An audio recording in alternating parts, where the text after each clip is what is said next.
Una iglesia peregrina en disolvencia en reserva de la fe.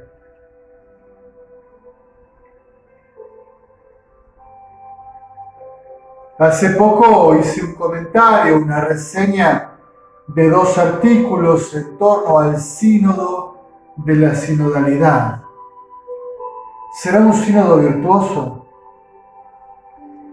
Al poco tiempo, el 29 de junio del año pasado, del 2022, en la solemnidad de San Pedro y San Pablo, publiqué este artículo: una iglesia peregrina en disolvencia en reserva de la fe.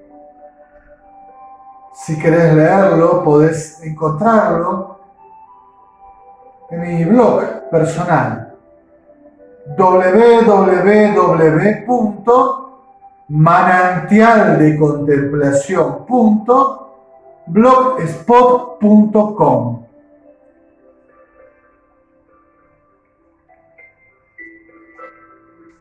El amplio movimiento de descristianización que venía ganando terreno se ha ido consolidando y escalando ininterrumpidamente niveles cada vez más altos, claro. Además, la ocasión de los años de pandemia parece haber acelerado el proceso.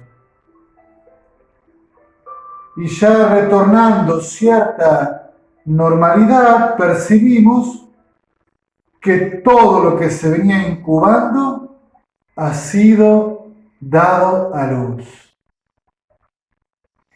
Quiero decir, ese proceso de secularización, descristianización o también de apostasía silenciosa fue creciendo, quizás en la pandemia se aceleró, y ahora nos parece percibir que todo ha cambiado y que la iglesia que camina en la historia ya no va a retornar al estado precedente.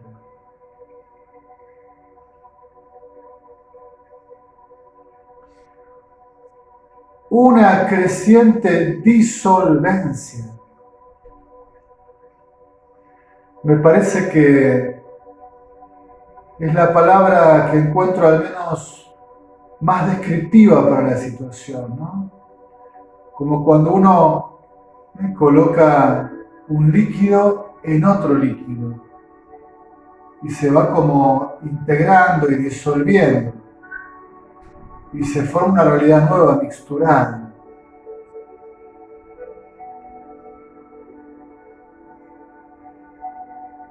La identidad de la iglesia se puede estar disolviendo en la contemporaneidad de la iglesia que camina en la historia.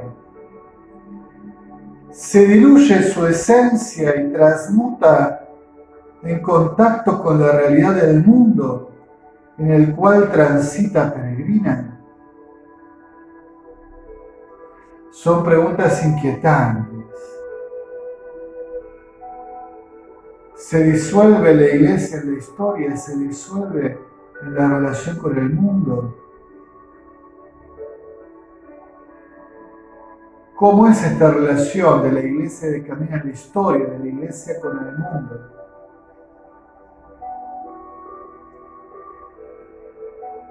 En este artículo voy a intentar hacer 3 niveles.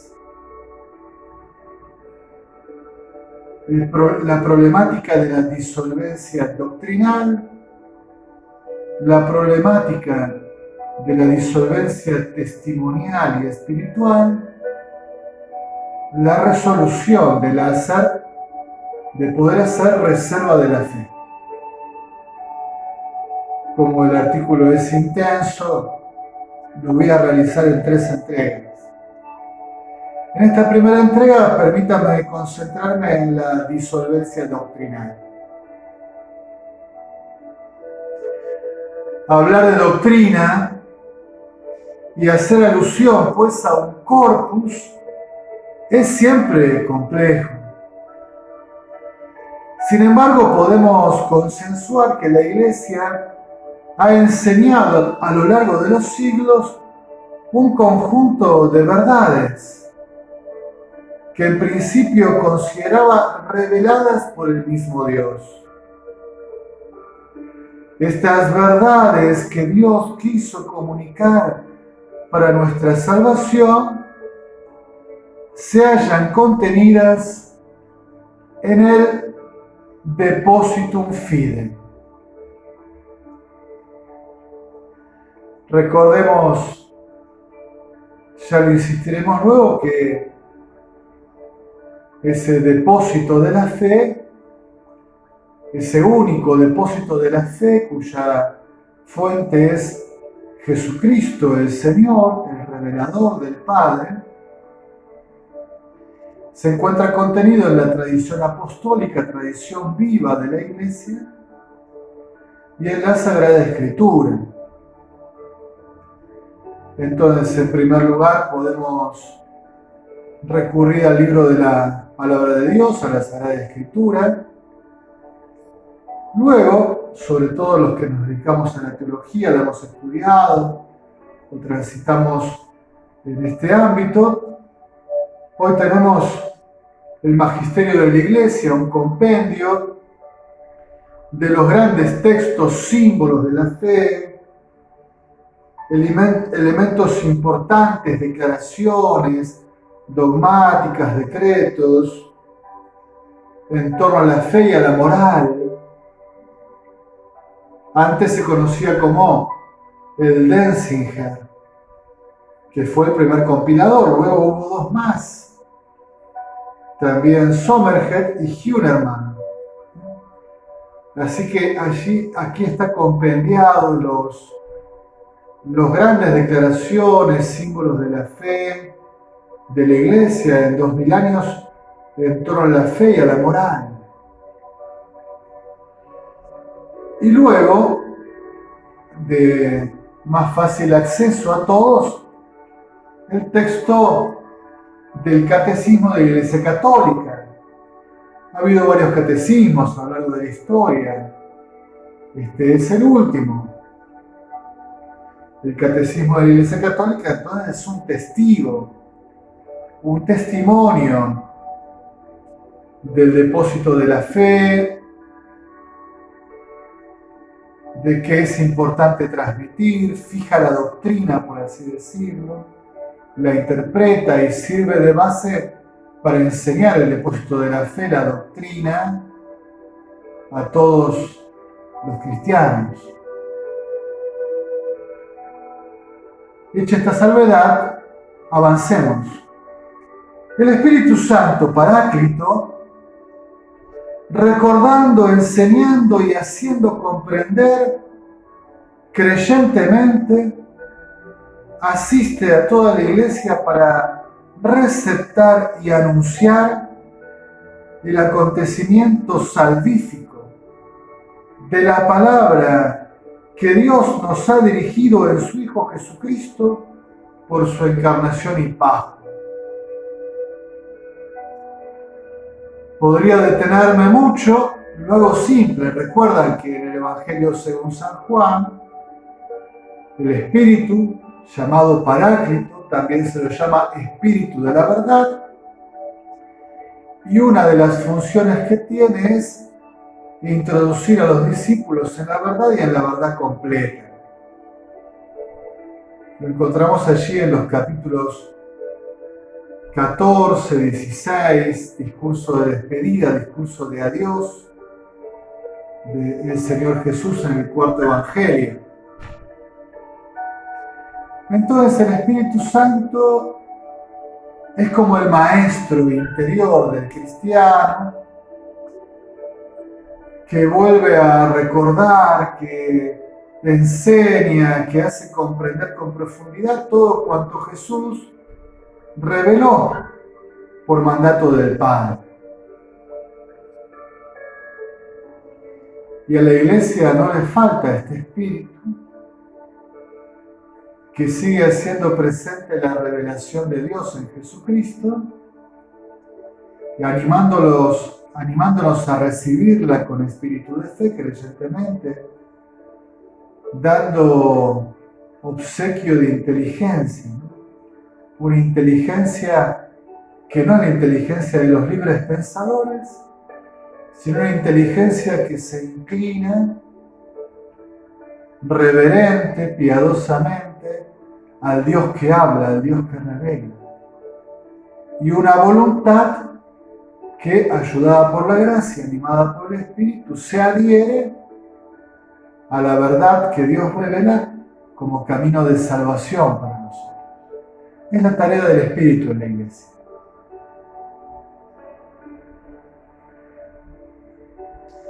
Este acontecimiento gozoso que nos llama a la gloria,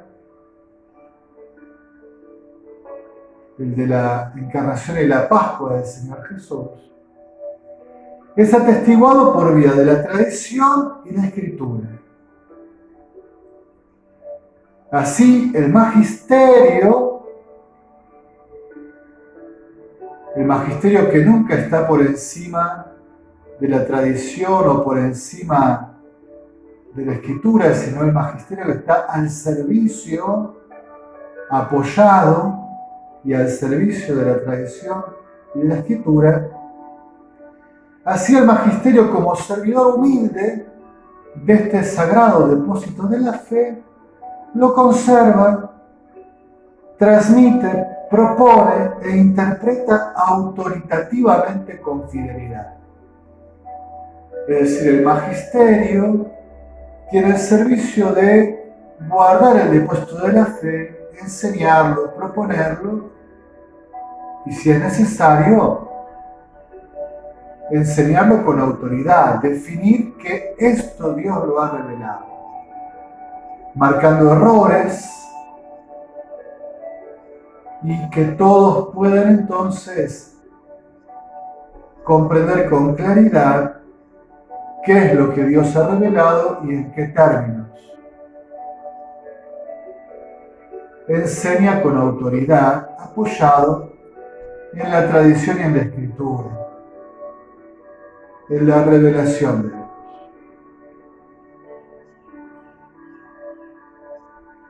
Estamos haciendo así como algunas notas de teología fundamental para que ustedes comprendan el contexto. Así la investigación teológica, el acontecimiento de Jesucristo revelador, el Espíritu Santo que nos asiste y lo hace siempre vigente, el depósito de la fe transmitido por la tradición y la Sagrada Escritura, el magisterio que hace un gran servicio. Y luego se encuentra el quehacer de los teólogos, que la investigación teológica explora el sentido y el alcance de la comunicación divina para ayudar a madurar la plena inteligencia de su significado como una vigorosa actualización de su verdad perenne a los diversos contextos epocales.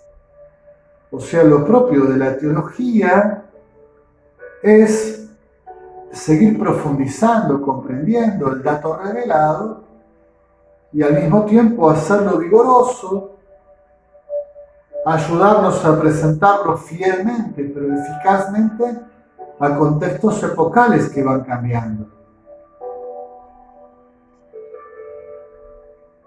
Maduración de la inteligencia de la fe, discernimiento de cómo se transmite fielmente y eficazmente a lo largo de la historia de los hombres. La labor de la teología. Así el sentido de fe, el famoso sensus fidei o sensus fidelium, que guía al pueblo de Dios bajo la unción del Santo, o sea, bajo la unción del Espíritu, lo mantiene en el recto camino que el mismo Dios ha señalado mientras transita la historia. Ese sentido de fe del pueblo de Dios es justamente lo que podría llamarse la recepción. El Espíritu anima siempre a todo el pueblo de Dios en la Iglesia a recibir a lo largo de toda la historia, de todos los tiempos, la revelación de Dios, a recibirla. De eso se trata el sentido de la fe, con obsequio de inteligencia y voluntad. Le da buen ánimo, podríamos decir, para recibir alegremente e integralmente todo cuanto Dios quiso revelar. El sentido de la fe, en el fondo, no es más que la fidelidad de la Iglesia en toda la historia a la revelación, a la comunicación de Dios.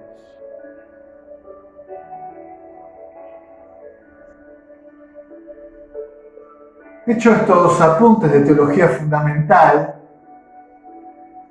diríamos que evidentemente en este trabajo, sobre todo teológico,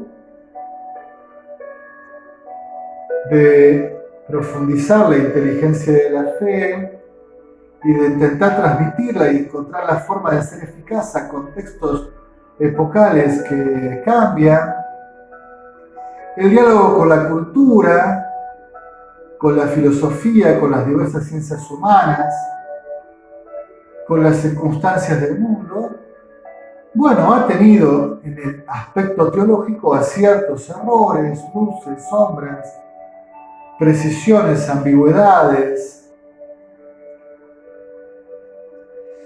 Y el magisterio ha tenido que intervenir a lo largo de toda la historia para que la labor teológica no se aparte de un recto sentido de la fe, permanezca ortodoxa, o sea, con sana doctrina, con recta doctrina. Y así en el cuerpo doctrinal, en la doctrina, podemos distinguir una armonía de verdades que, siendo conexas, pueden ser priorizadas. Un conjunto de verdades para nuestra salvación que son conexas, están en armonía y que pueden ser priorizadas. Es decir, que podemos distinguirlas según su mayor o menor estatus de relevancia eclesial, ligada, claro, a su diversa centralidad y densidad en la economía revelada.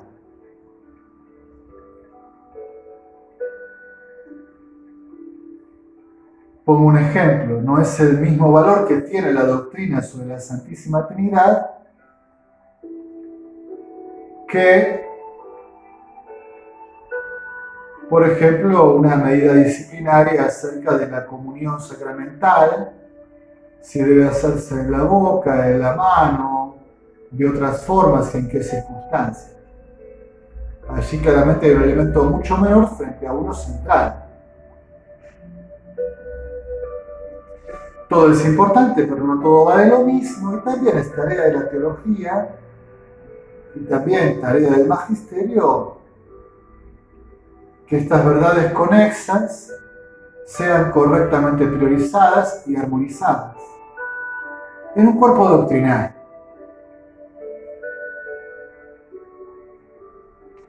Justamente lo que ha permanecido constante en el empeño eclesial es la recepción de esta doctrina salvífica que no es suya sino revelada por Dios. Esta conciencia de la Iglesia de que Dios se comunica y hay que cuidar, guardar fielmente lo que Dios comunica. Conservarla y transmitirla fielmente y ante las dificultades fijarla, clarificarla y evitar errores de interpretación.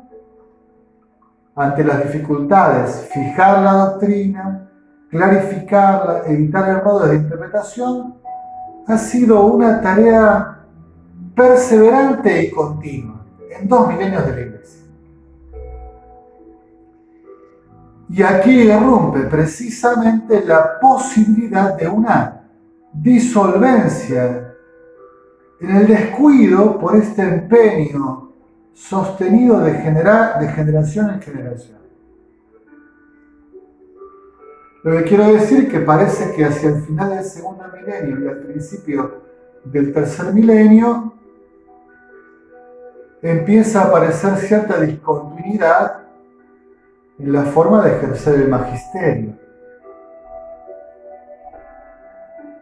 El magisterio ya no tiene el mismo empeño que antes en fijar, clarificar, enseñar, evitar errores para conservar la doctrina, la revelación de Dios.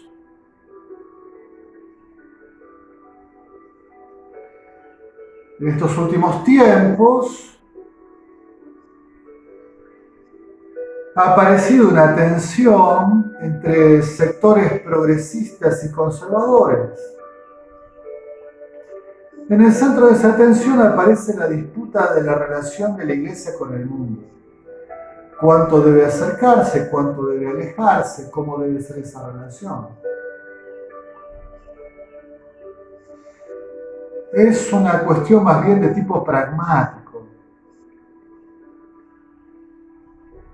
No parece que deviene de un desarrollo endógeno de la teología elaborando el dato revelado, sino de una influencia exógena. ¿Cómo se relaciona la Iglesia con el mundo, con la cultura de su tiempo? Y convengamos que ha sido una relación bastante problemática, ¿no? Un clima de opinión pública parece imperar como criterio de nueva veracidad. Se va imponiendo no solo la relación, sino la opinión pública. La Iglesia ha sentido cada vez más sensible a considerar lo que el mundo opina de ella.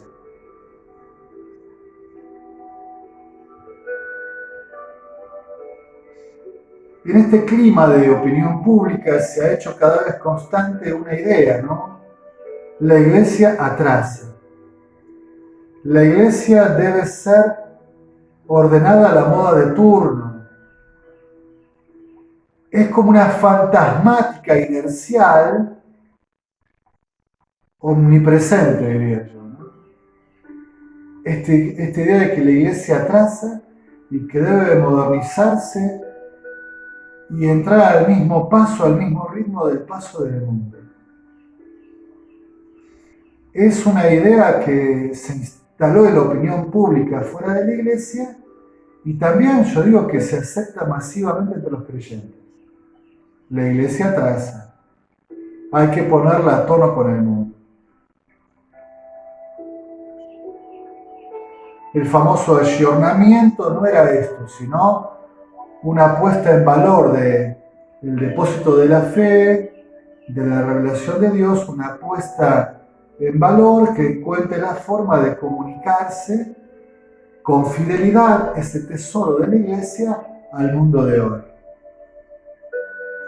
Otra cosa es pensar que la Iglesia atrasa, que es prehistórica, que piensa, siente, enseña cosas que son de modé, que están fuera de lugar, que ya el mundo no quiere eso y que la Iglesia tiene que cambiar.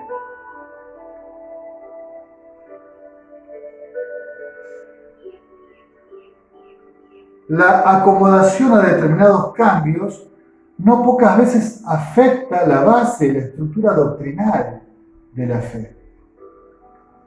Esa acomodación que se pretende, sin embargo, trastoca verdades de fe y la armonía del corpus doctrinal, por así decirlo.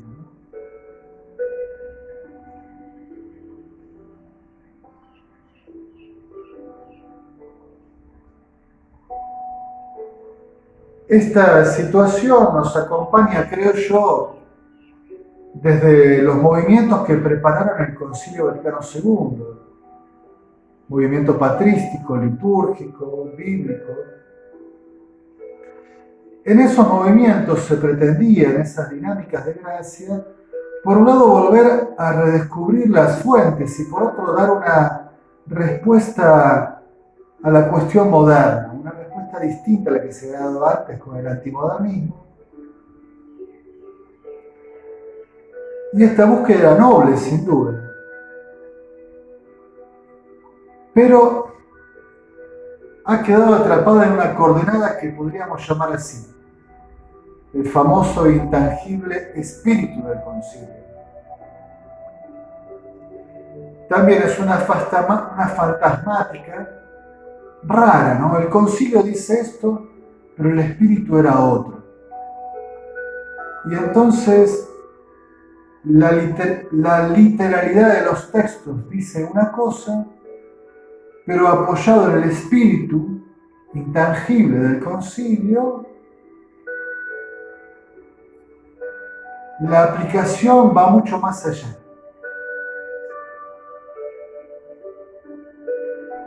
¿Qué significa este espíritu del concilio? Que los padres conciliares no se animaron a poner todo lo que querían poner en los escritos, y que entonces se debe completar lo que el concilio no pudo decir, no quiso decir. Eso me parece que está fuera de toda posibilidad, ¿no? Hacerle decir a un concilio ecuménico de la Iglesia lo que no quiso decir. Si lo silenció, si había ebulliciones pero no fueron consignadas en el texto conciliar, por algo es, hasta allí llegó el Espíritu Santo y nosotros, hasta el texto recibido y promulgado. Y hay que leerlo con esa fidelidad, ¿no?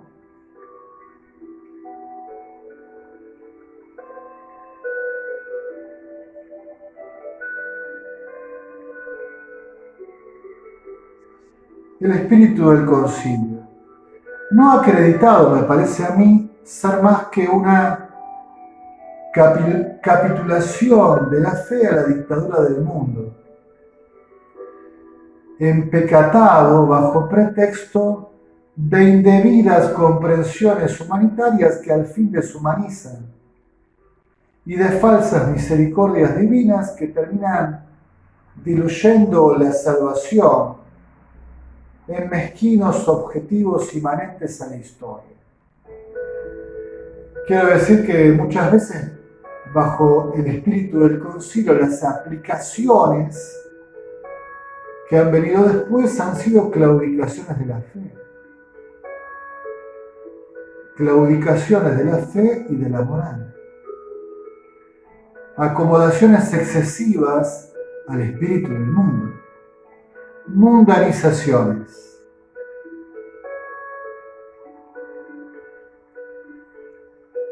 La reacción a esta postura, ¿no?, a la de una especie de espíritu intangible del concilio, indemostrable, que saca conclusiones y hace aplicaciones que van más allá del sentido literal y del sentido incluso supraliteral o espiritual del texto mismo de los documentos conciliares. Esas aplicaciones exageradas e indebidas claudicaciones de la fe y de la moral de la Iglesia al espíritu del mundo han tenido como reacción posturas que adolecen de recalcitrantes y necios vicios, nostálgicos del pasado, con cerrazones profundas, enfermizas. Hermano, yo he nacido después de celebrado el concilio y ya he vivido una iglesia que había puesto en aplicación el concilio. Propiamente soy alguien que no ha vivido casi nada, diría que nada, de la realidad previa al Concilio Vaticano II. O me la han contado otros que la han vivido. Para mí siempre esta polémica entre conservadores y progresistas ha sido enfermiza. Los conservadores, recalcitrantes, nostálgicos, que quisieran volver al pasado de un modo arqueológico. Los progresistas, personas en crisis de fe que claudican al espíritu del mundo. A mí me ha parecido siempre así, sin demasiada dificultad, aunque parezca que soy demasiado simplón al plantearlo en estos términos. ¿Qué nos viene acaeciendo entonces? Que muchas veces con la intención de una más eficaz evangelización, que sin embargo no se constatan. Después de todas esas modernizaciones, acomodaciones, ¿hay una mayor evangelización? ¿Verdad que no? Hay una mayor descristianización. Realizamos una adaptación al ecosistema mundano en la cual finalmente nos traicionamos. Hay que darnos cuenta que un montón de adaptaciones, de modernizaciones, de puestas al día traicioneras, que no respetan el tesoro de la revelación, del depósito de la fe, que lo trastocan en términos morales y en términos de fe. Eso ha provocado una desidentificación con la verdad de la salvación.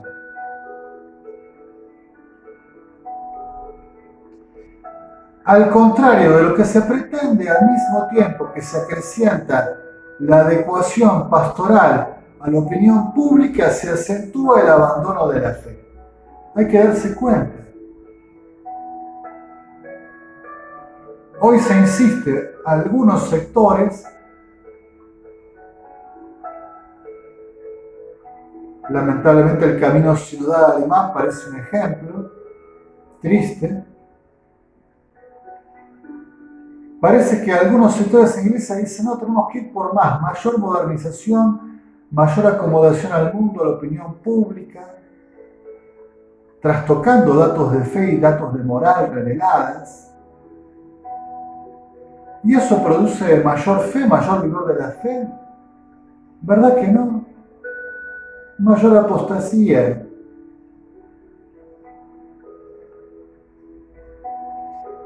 Y tantas otras veces simplemente somos colonizados, ya que se habla tanto en el mundo de la colonización, y que algunos miembros de la jerarquía eclesiástica hablan de colonización cultural, colonización ideológica. Bueno, somos colonizados.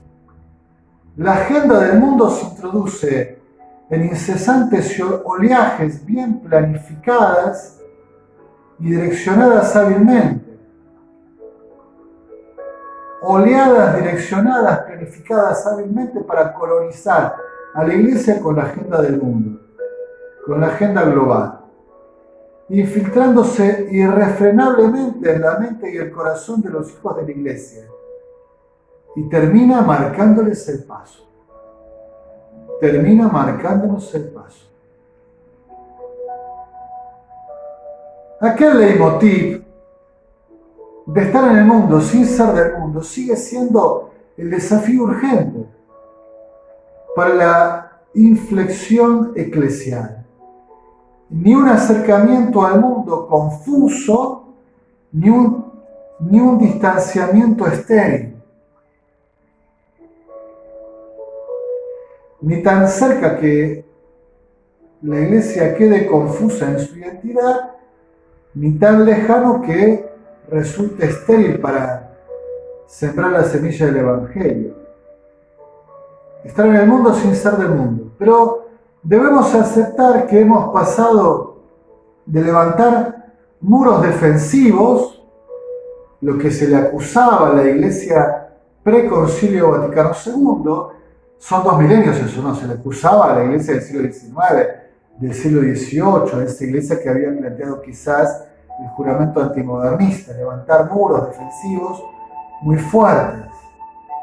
Hemos pasado de eso a ser un colador sin filtros.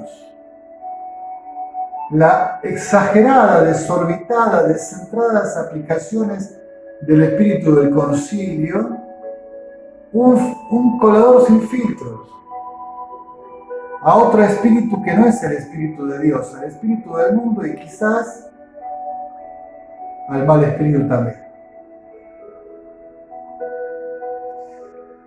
La ley del péndulo, no nos pasamos de eje y nos fuimos al otro extremo. Necesitamos reencontrar el equilibrio, estar en el mundo sin ser del mundo. ¿Qué significa eso hoy?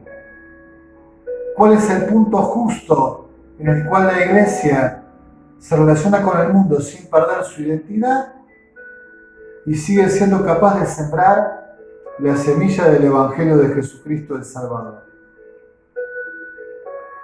Pero lo disruptivo de esta hora, lo angustiosamente novedoso,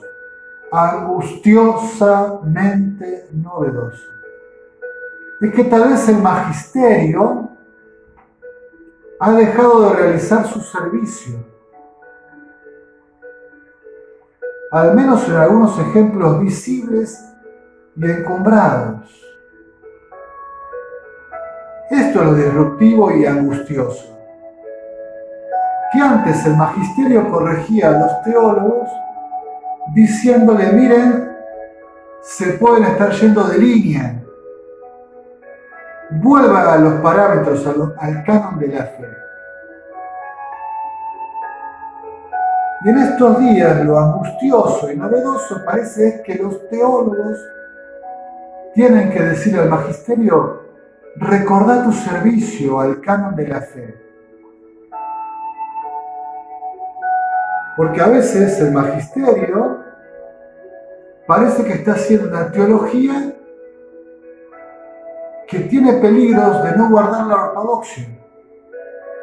Esto es algo impensado, difícil de digerir, difícil de decir también, triste de aceptar. La Iglesia toda se halla afectada por la confusión, ya que quienes debían poner claridad y ser reserva de fidelidad a Dios, ahora parecen ser promotores de ambigüedad e inexactitud. Quienes durante 2 milenios, los pastores de la Iglesia, los que por el sacramento del orden en sus diversos niveles debían enseñar la fe de la Iglesia, ellos mismos a veces en algunos ejemplos parecen ser promotores de inexactitud, de ambigüedad, y muchos otros parecen callados, silenciados.